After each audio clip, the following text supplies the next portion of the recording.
얼마 전 영천의 한 장애인 시설에서 직원들이 입소한 장애인에게 안마를 강제로 시켜 무리를 빚었습니다. 이번엔 직원이 장애인을 성폭행했다는 신고가 경찰에 접수됐습니다. 이뿐만이 아닙니다. 영천의 또 다른 장애인 시설은 갑자기 시설을 폐쇄해 장애인을 거리로 내몰았습니다.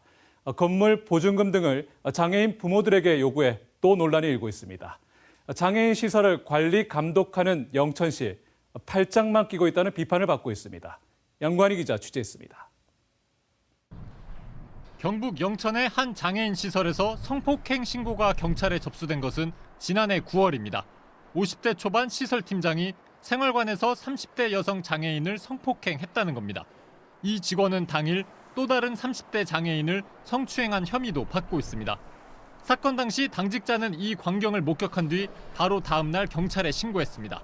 성폭행 혐의를 받는 직원은 극단적인 선택을 했다가 중상을 입어 병원에서 치료를 받았습니다. 그런데 이 직원은 지난해 연말 병원에서 갑자기 사라져 지금까지 행방이 묘연합니다. 출입국 같은 거 뭐 경찰서에 붙잡은 거 있는지 변사에 있는지 뭐 다 확인했는데 일단은 뭐 없습니다. 최근까지 이 시설은 장애인 학대 논란으로 형사 재판까지 받고 있었습니다.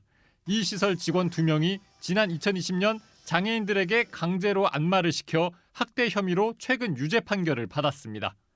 그리고 행정처분 지도 점검을 좀 철저히 해줄 걸 요구했는데요. 이번에 또 다시 인권침해 문제가 발생했습니다. 이번에는 반드시 규정에 따라서 시설 폐쇄가 이루어져야 된다고 보고 있습니다.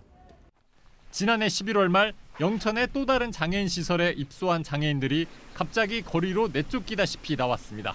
전 원장이 느닷없이 사업장 폐업 신고를 하고 시설을 폐쇄했기 때문입니다.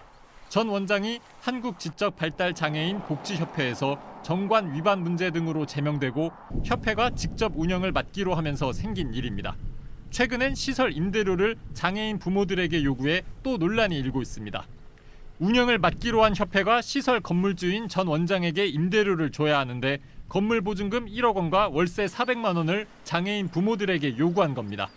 어디 건물을 빌려도 저희가 내고 저희가 권리 주장해야 되는데 지금은 보증금 임대료 다 내고 이용료 내면서도 저희는 갑이 아닌 을, 주인이 아닌 이용자 신세잖아요. 장애인 부모와 시민단체 등은 보조금을 주고 있는 영천시가 손을 놓고 있다고 비판했습니다. 수사가 진행되고 인권 유린이 자행되고 있는데도 법원 판결만을 기다리는 등 소극적으로 대응하고 있다는 겁니다. 영천시는 성폭행 혐의를 받는 시설은 법원 판결이 나오면 시설 폐쇄를 검토하고 파행 운영 중인 시설에 대해선 대책을 찾아보겠다고 밝혔습니다. MBC 뉴스 양관입니다.